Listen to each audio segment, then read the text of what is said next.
बिस्मिल्लाहिर्रहमानिर्रहीम इय्याका नअबुदु व इय्याका नस्तईन। वीवर्स, मैं हूं ज़ेड मिनहाज सलीज़न डिजिटल मार्केटिंग के प्लेटफॉर्म से। उम्मीद करता हूं जी आप सब लोग खैरियत से होंगे, आपके दिन अच्छे गुजर रहे होंगे। आप तमाम लोगों का शुक्रिया कि आपने हमारी वीडियोस को सराहा और अच्छा फ़ीडबैक दिया। इंशाअल्लाह अल्लाह से दुआ है कि अल्लाह ताला हमें मज़ीद हिम्मत और तौफ़ीक़ अता फ़रमाए कि हम आप तक ऐसी अच्छी अच्छी वीडियोस लेकर आते रहें।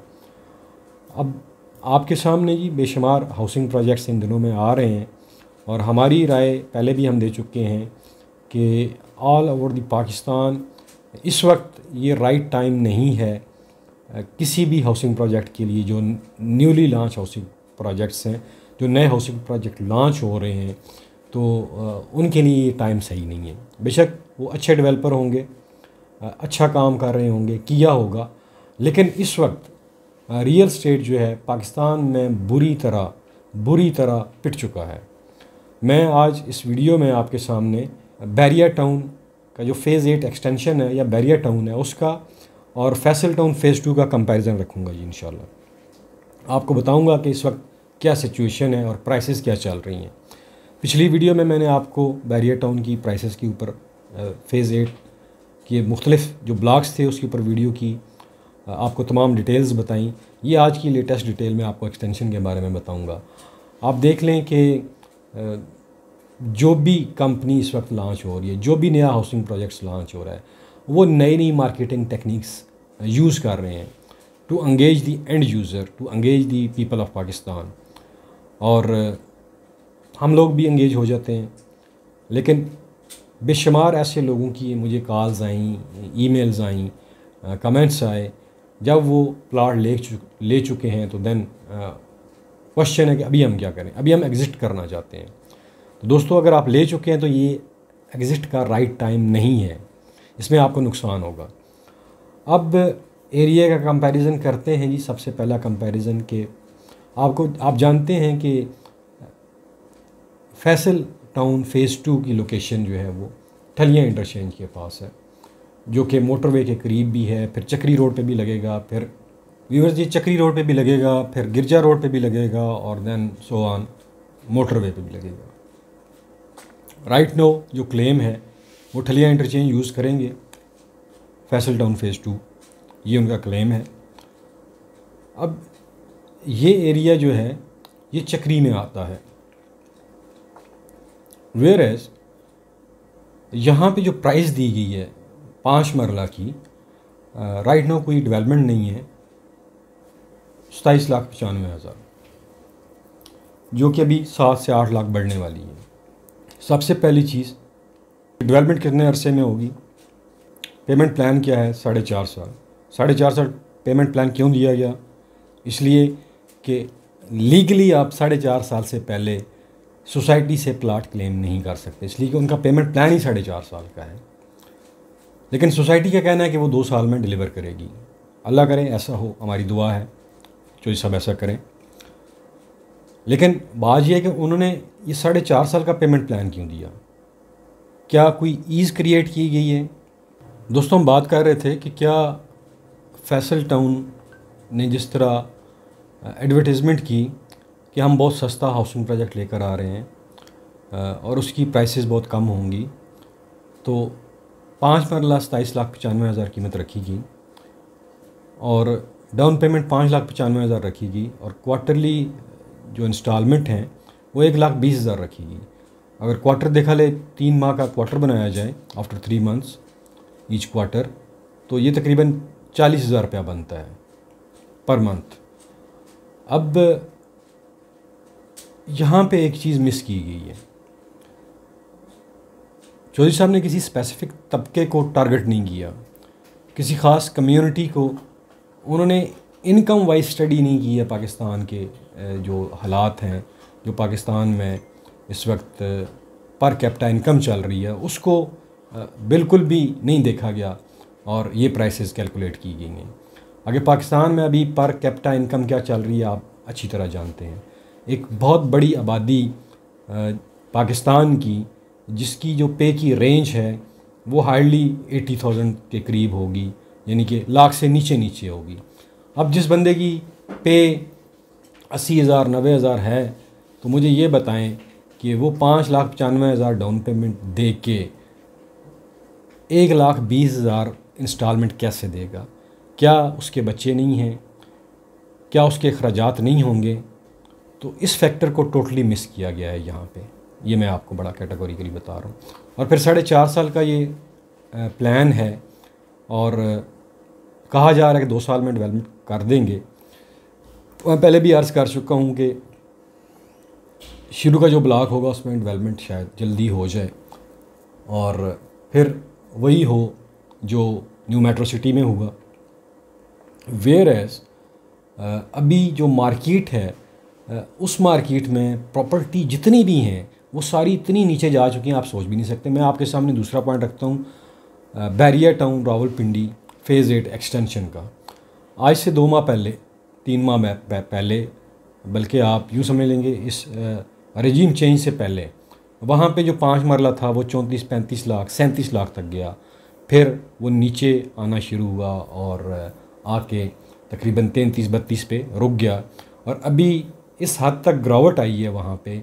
आप देख लें कि वो 5 मरला जो है वो आलमोस्ट आपका 22 से 25, बल्कि 25 नहीं 20 से 22 की रेंज में, या बहुत हद हो तो 24 तक इजीली फ़ाइल मिल जाती है। और हमारी और उसका और इसका कंपैरिजन क्या बनता है कि वहाँ पे जो प्रीसेंट्स हैं वहाँ पे डेवलपमेंट का बहुत ज़्यादा काम हो चुका है, इन रियल सेंस बहुत ज़्यादा काम हो चुका है। नंबर 1।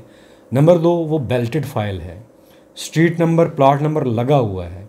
वो आपको 5 मरला अगर 20 से लेकर 25 तक मिल रहा है, 20 लाख से लेकर 22 लाख तक मिल रहा है, और एक ऐसे एरिए में, एक ऐसे ब्रांड में जो आप जानते हैं कि पूरे पाकिस्तान में बैरिया टाउन का एक नाम है, और फ़ेज़ 8 में एक बहुत बड़ी आबादी है, फ़ेज़ 7 कम्प्लीटली आबाद है, बहुत कम एरिया रह गया है, और वहाँ एक बिज़नेस हब है, एक बहुत बड़ी एक्टिविटी जनरेट हो रही है वहाँ पे। वहाँ पे अगर 5 मरला की फ़ाइल आपको मिल रही है 22 से 23 लाख रुपए में, वेयर एज़ यहाँ पे आपको वही फ़ाइल जो एक छोटा ब्रांड है as compare to Bahria town 27,95,000 में मिल रही है। अब ये कोई केमिस्ट्री समझ से बाहर है। एक तो वो बिल्कुल एन आबादी के अंदर है फ़ेज़ 8 एक्सटेंशन जो है, और यहाँ पे अभी आबादी होने में बहुत टाइम लगना है। और फिर जो पॉजिटिव पॉइंट बताया जाता है जी, एयरपोर्ट के करीब है। आप जानते हैं जब रिंग रोड बन जाएगा तो एज़ वेल बैरिया टाउन भी इजीली आप एयरपोर्ट को असेस कर सकते हैं, देयर इज़ नो डिफरेंस। तो ये प्राइसेस का इतना बड़ा जो गैप है ये समझ से बाहर है। हाँ, ये इंस्टॉलमेंट पे है और वो कैश के ऊपर है, ये फ़र्क है। वेयर एज़ ये 20% डिस्काउंट दे के ये चीज़ दे रहे हैं, और फिर उसके बाद बेल्टिंग है और सो ऑन बेशुमार चीज़ें। फिर बेल्टिंग में क्या होता है वो आप लोग अच्छी तरह जानते हैं कि बेल्टिंग का क्या प्रोसीजर होता है, कैसे जो भी डेवलपर्स हैं उनके साथ जो लोग जुड़े होते हैं उनको कैसे वो बेनिफिट करते हैं, ये आपसे बेहतर कोई नहीं जानता। इसकी बेशुमार मिसालें हैं, मैं कोई नाम नहीं लेना चाहता हूँ। तो ये बेसिकली बैरिया टाउन में और फैसल टाउन फ़ेज़ 2 में बहुत बड़ा डिफरेंस है। जिस बंदे ने यहाँ पे 27,95,000 का प्लाट लेना है, मैं उसे रिकमेंड करता हूँ कि वो बैरिया टाउन फ़ेज़ 8 एक्सटेंशन में जाके ले लें, इससे बहुत बेहतर है और बहुत जल्दी रिटर्न भी मिल जाएगा। लेकिन इस वक्त एट लीस्ट साल के अंदर अंदर तो प्रॉपर्टी ऊपर जाने को बिल्कुल भी नहीं जाएगी। मिनिमम 6 महीने, जब तक ये गवर्नमेंट चेंज नहीं होती, जो भी नई गवर्नमेंट आएगी उसके पास कोई अल्लाह दिन का चिराग तो नहीं होगा, उसके लिए भी बड़ा मुश्किल होगा इकानमी को संभालना, लेकिन मिनिमम 1 साल लगेगा इस सारे प्रोसेस को रिवाइव होने में। ये मिनिमम बता रहा हूँ, मैक्सिमम की कोई लिमिट नहीं है, इसलिए कि आप जुड़े हुए हैं फॉरेन करेंसी रिजर्व्स के साथ, वो आपके पास है नहीं है। और फिर अभी जिस तरह डॉलर को मसनूई तरीके से इन्होंने कंट्रोल किया है, आप जानते हैं कि एक सर्वे किया गया है स्टेट बैंक ने और मुख्तलिफ जो नेशनल बैंक्स हैं, वो कहते हैं कि हमने 1,75,000 1,75,000 जो LCs हैं वो रोकी हुई हैं। किस लिए रोकी हुई हैं? ताकि हम डॉलर की कीमत को कंट्रोल कर सकें। मुझे ये बताएं कि जब ये ब्रस्ट होगा तो फिर डॉलर कहाँ पे जाएगा, आप सोच ही नहीं सकते हैं। इतना बड़ा रिसेशन आने वाला है पाकिस्तान की इकानमी के ऊपर, इतना बड़ा रिसेशन आने वाला है। तो उस वक्त रियल स्टेट सेक्टर कहाँ पे खड़ा होगा? इनफैक्ट ये 6 महीने से लेकर साल तक रियल स्टेट सेक्टर में जो भी इन्वेस्ट करेगा वो ये सोच के करे कि ये शॉर्ट टर्म इन्वेस्टमेंट नहीं होगी, ये लॉन्ग टर्म इन्वेस्टमेंट होगी। और स्पेशली जो इंस्टॉलमेंट वाले प्रोजेक्ट्स हैं उनमें शॉर्ट टर्म का कंसेप्ट ही नहीं है। ये किसने बता दिया हमारी आवाम को कि जो इंस्टॉलमेंट वाले प्रोजेक्ट्स आते हैं वो शॉर्ट टर्म में, वो लॉन्ग टर्म होते हैं। Short term investment cash basis के ऊपर होती हैं। आपके हाथ में कैश है, आप उसे कैश के ऊपर प्लाट उठाएं और उसे 6 महीने में या साल में निकाल लें, कुछ आपको पैसे मिलते हैं तो। लेकिन ये राइट टाइम नहीं है पाकिस्तान में। तमाम डेवलपर्स जिसने भी ये प्रोजेक्ट लॉन्च किए हैं, मैं समझता हूँ कि वो पता नहीं क्या सोच के लॉन्च किए हैं। हमारी इकानमी इनको सपोर्ट नहीं कर रही है। लेकिन आवाम का मैं जो शुक्रोश देखता हूँ बाज़ दफ़ा, तो अन्नेवा चीज़ें उठाते हैं, फिर उठाने के बाद जब मसला आता है तो फिर टेलीफोन कॉल्स के ऊपर अभी हमें मशवरा दें, अब हम क्या करें। तो जब आपने ले लिया उस वक्त आपने नहीं पूछा, तो अब हम आपको क्या बताएं कि इस वक्त हालात क्या चल रहे हैं पाकिस्तान के, इकानमी के और तमाम रियल स्टेट डेवलपर के। अभी तो एक दौड़ चली हुई कि पैसा इकट्ठा करें, किसी तरह भी हो पैसा इकट्ठा करना चाहिए। और फिर जो लोग ऐसे हाउसिंग प्रोजेक्ट लॉन्च करें जिनके पहले भी हैं, तो यार उनके जो पहले हाउसिंग प्रोजेक्ट्स हैं उनको जाके देख लें तो आपको अंदाज़ा हो जाएगा। अब यहाँ पे ट्रेंड ये चल पड़ा है कि बस एक सेक्टर आबाद कर दें, उसके बाद पीछे देखी जाएगी। पहला सेक्टर आबाद करें, वाह वाह हो जाएगी, और उसके बाद देखी जाएगी जो भी होना है। ये पाकिस्तान में एक ट्रेंड चल पड़ा है तमाम सोसाइटीज़ में। तो इसलिए अगर फ़ेज़ 8 और आप फैसल टाउन का कंपैरिजन करें तो इसमें मेरे नज़दीक फैसल टाउन फ़ेज़ 2 की प्राइसेस बहुत ज़्यादा हैं एज़ कम्पेयर टू बैरिया। तो इसके ऊपर सोचना चाहिए और फिर ये सोचना चाहिए कि आप किस तबके को हिट करने जा रहे हैं। उन्होंने कहा जी ये मैं एंड यूज़र तक फ़ाइल पहुँचाना चाहता हूँ। तो अभी भी मेरी इतला ये है कि बेशुमार लोगों ने शॉर्ट टर्म इन्वेस्टमेंट पर्पज़ के लिए फ़ाइल्स उठाई हुई हैं। किसी ने 2 उठाई, किसी ने 3 उठाई, किसी ने 4 उठाई, 5-5 फाइलें भी उठाई हुई हैं। तो इसमें मुझे बताएं कि एंड यूज़र कहाँ पे गया। ये जब आप वर्किंग करेंगे, मैं फैसल टाउन की मैनेजमेंट से कह रहा हूँ, आपको आइडिया भी हो जाएगा कि मैं जो बात कर रहा हूँ ये सही है या नहीं है। तो इससे चौधरी साहब आपका जो एंड यूज़र है वो मुतासर हो रहा है, उसके पास चीज़ नहीं गई है। अभी भी इन्वेस्टर्स ने ये फाइलें उठाई हुई हैं। अब जो बंदा इन्वेस्टमेंट करता है तो बड़े तरीके हैं, अपने नाम पे ना फाइलें रखें। उसके पास कई रिश्तेदार होंगे, पैसे उसके लगे होंगे, उनके नाम पे फाइलें बुक हुई होंगी। तो इससे आपकी सोसाइटी को भी असर पड़ेगा। और अभी जो दूसरी बात है, जो बेशुमार लोग कह रहे हैं कि आप प्राइसेस बढ़ाने जा रहे हैं, तो रिक्वेस्ट तो यही है जी, प्राइसेस मत बढ़ाएं, इसलिए कि ये सपोर्ट नहीं कर रही हैं इस प्लान को कि आप प्राइसेस बढ़ाएं, क्योंकि उस लोकेशन में इतनी प्राइसेस है नहीं है। तो अगर आप ऐसा करेंगे तो इससे आप जो आपके पुराने लोग हैं उनको क्या तासर जाएगा। पहले आपने 16 लाख में भी प्लाट लॉन्च किया था 5 मरले का, ठीक है। तो अभी इस प्राइसेस के ऊपर आप रिव्यू करें, बढ़ाने की बजाय अपनी प्राइसेस को रिव्यू करें। अगर आप इन रियल सेंस पाकिस्तान के लोगों को बेनिफिट देना चाह रहे हैं तो अपनी प्राइसेस को इंक्रीज़ मत करें, इनको रिवाइज़ करें, इनको कंसिडर करें। ये बेशुमार लोगों के क्वेश्चन हमारे पास आए। तो दोस्तों ये एक छोटा सा एक रिव्यू था, आपको ये बताना मकसद था कि एक डेवलप हाउसिंग प्रोजेक्ट में अगर कोई ब्लॉक है वहाँ पे क्या प्राइसेस चल रही हैं इस वक्त, और एक न्यूली लॉन्च हाउसिंग प्रोजेक्ट जिसके ऊपर अभी तक कोई काम नहीं हुआ, कोई एनओसी नहीं है, कोई एलओपी नहीं है, किसी अदारे से कोई अप्रूवल नहीं है, और वहाँ पे क्या प्राइसेस लॉन्च हुई हैं। और एक ऐसा हाउसिंग प्रोजेक्ट जिसमें सैकड़ों नहीं हज़ारों के हिसाब से घर बन गए हैं, लोग रह रहे हैं, और वहाँ ज़रूरत ज़िंदगी की तमाम सहूलतें मौजूद हैं। आपको स्कूल, कॉलेज, हॉस्पिटल, ये तमाम चीज़ें वहाँ पे बैरिया में मौजूद हैं। वेयरएज़ यहाँ पे अभी कुछ भी नहीं है। ये प्री लॉन्च प्राइसेस थी और वो भी तकरीबन 28 लाख हो गया। और जो वहाँ पे मैं आपको बता रहा हूँ 20 से 22 लाख या 24 लाख में, उसमें डेवलपमेंट चार्जेस शामिल हैं। आलमोस्ट वो डेवलप हो चुकी हैं, बेशुमार प्रीसेंट्स के अंदर स्ट्रीट्स बन चुकी हैं, और इन प्राइसेस में और इन प्राइस में आपको डिफरेंस नज़र आ जाएगा। और दूसरी बात कि ये प्राइसेस क्लोज़ हो चुकी हैं जी बैरिया फैसल टाउन फ़ेज़ 2 की बेशुमार। और कुछ ऐसी भी इतलात मिली हैं कि जिन लोगों ने ये सारी टैक्टिस हैं, ये मैं आपको पहले बता रहा हूँ। एक भाई का व्हाट्सएप आया, मैं दिखा नहीं सकता, कि उसका पे ऑर्डर 13 तारीख का बना हुआ है, उसका फॉर्म फिल हुआ है और 5 मरले पे टिक किया हुआ है, और वो ये कह के सोसाइटी ने वापस कर दिया कि बुकिंग हैज़ बीन क्लोज्ड। उस बंदे ने मुझे अप्रोच किया, फॉर्म भी दिखाया, सारा कुछ। मैंने कहा यार ये तो नहीं होना चाहिए। 12 को लॉन्चिंग थी, 13-14 तक भी ये प्लॉट बुक होते रहे हैं, सोसाइटी एक्सेप्ट करती रही है, तो ये उसके साथ हुआ।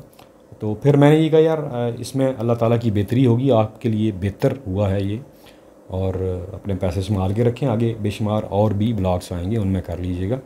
तो ऐसा भी सीन हुआ है। तो अगर ये पॉलिसी है कि इससे आप प्राइसेस बढ़ा देंगे तो बेशक बढ़ाएं, लेकिन ऑन ग्राउंड उस एरिया में ये प्राइसेस नहीं है। ये बिल्कुल ऐसा ही है कि कोई भी हाउसिंग प्रोजेक्ट पहले एक कीमत निकालता है, उसके बाद प्री लॉन्च प्राइसेस ख़त्म, नए रेट रिवाइज, 4 महीने बाद फिर नए रेट रिवाइज कर देते हैं। तो इम्प्रेशन क्या जाता है लोगों में थ्रू डिफरेंट मार्केटिंग एजेंसीज़ कि ये देखें जी, ये आपने प्लाट जो है ना इतने लाख में लिया था, अभी इसकी प्राइस ये आ गई है, पुरानी प्राइस के ऊपर बुकिंग नहीं हो रही है, तो आपके प्लाट की जो प्राइस है वो बढ़ गई है। अब वो बेचारा जब सेल करने के लिए जाता है तो पता चलता है जिसके ऊपर लिया था उससे भी नीचे है ये। तो ये सारी प्रैक्टिसेस जो हैं ये हमारे रियल एस्टेट सेक्टर में चल रही हैं, जिससे एंड यूज़र का नुकसान होता है। एक फेयर मार्केट वैल्यू जो है उसके लिए वो डिटरमिन करना बहुत मुश्किल हो जाता है कि इसकी फेयर मार्केट वैल्यू क्या है। तो ये सारा कुछ हो रहा है जी। आजकल जो आने वाले जितने भी हाउसिंग प्रोजेक्ट्स हैं उनके अंदर ये सारा कुछ हो रहा है, और सिर्फ इसलिए हो रहा है कि किसी ना किसी तरह आवाम की जेब से पैसा निकलवाया जाए। दैट्स इट, और कुछ भी नहीं है।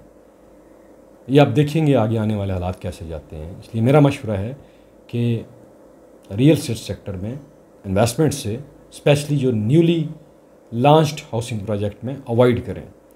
हाँ, अगर आपके पास पैसा एक्स्ट्रा है, उसके बगैर आपका गुजारा हो सकता है तो फिर कर दें, लेकिन एक बंदा जो सैलरीड पर्सन है, मुश्किल से उसका घर चलता है, तो मेरी उससे यही इल्तजा है कि भाई 6 महीने साल इंतज़ार कर लें, जब तक पाकिस्तान के हालात बेहतर नहीं होते आप इन्वेस्टमेंट ना करें, इसलिए कि बाद में आपके लिए बहुत बड़ा मसला हो जाएगा, आपके लिए घर चलाना मुश्किल हो जाएगा। अपने बीवी बच्चों का ख्याल रखें। अगर आपके पास पैसे हैं तो उन्हें अच्छा खाना खिलाएं, अच्छे कपड़े पहनाएं, अच्छी परवरिश करें उनकी। हालात जब बेहतर होंगे तो उस वक्त भी आपको बेशुमार ऐसे हाउसिंग प्रोजेक्ट्स मिलेंगे जिनमें आप अपनी बुकिंग करवा सकेंगे। ये फैक्ट है। लेकिन आजकल चूँकि मीडिया का दौर है, मैसिव मार्केटिंग की जाती है, जिससे हम लोग मुतासर हो जाते हैं और जाके बुकिंग करवा देते हैं, और फिर बाद में वो प्लाट सेल आउट भी नहीं होता और फिर एक मुश्किल में पड़ जाते हैं। तो लिहाजा दोस्तों, एहतियात करें, मुताद तरीके से उस रकम को इन्वेस्टमेंट करें जो आपके पास रिज़र्व में पड़ी हुई है, जो आपके घर को अफेक्ट नहीं कर रही, जो आपके बच्चों की तालीम को, आपके किचन को अफेक्ट नहीं कर रही, वो पैसा इन्वेस्टमेंट करें, ना कि बच्चों का पेट काट के आप इन्वेस्टमेंट करना शुरू कर दें। अल्लाह ताला आपको स्टेज पे पहुंचाएगा, आपके पास वो पैसा इकट्ठा हो जाएगा और आप इन्वेस्टमेंट करेंगे, लेकिन इस तरह ना करें, ठीक है, मुश्किल में पड़ जाएंगे। अभी आप देखेंगे कि 2-3 दिन बाद जो इसकी नई प्राइसेस आएंगी, क्योंकि 77,000 कनाल के ऊपर आपका क्या ख्याल है कि 5 मरला बस इतने ही होंगे? 400-500 ही प्लाट होगा 5 मरला का? ऐसा नहीं है, ये तो दाना डाला गया है। और आगे देखिएगा 5 मरला किस रेशो से आते हैं। आपने न्यू मेट्रो सिटी में नहीं देखा कि 5 मरला लॉन्च किया, प्राइसेस क्लोज़ की, फिर नई प्राइसेस अभी आ गई हैं, उसमें कुछ बेल्टेड हैं, कुछ नॉन बेल्टेड हैं। तो ये मार्केट की साइकी को समझें। दोस्तों, मेरा काम था आपको मशवरा देना, और आपके जो सवाल थे कि हम अभी बुक करवा चुके हैं तो क्या करें, तो जो बुक करवा चुके हैं तो उनके लिए तो यही है कि वो अभी एग्ज़िट तो नहीं कर सकते, वो इसको कंटिन्यू करें अनटिल अनलेस को, जब तक ट्रांसफ़र ओपन नहीं हो जाती, इसको कंटिन्यू करें। यही हो सकता है, ज़्यादा से ज़्यादा और कुछ नहीं हो सकता। तो अल्लाह से उम्मीद रखें कि शोएब साहब जो उन्होंने कहा उसके ऊपर पूरा उतरें। हम भी यही दुआ करते हैं। अगर कोई आदमी डेवलपमेंट करना चाहे, डिलीवर करना चाहे, तो वो कर सकता है। It's quite possible. बाकी किसी की नीयत के ऊपर हमें शक नहीं है जी।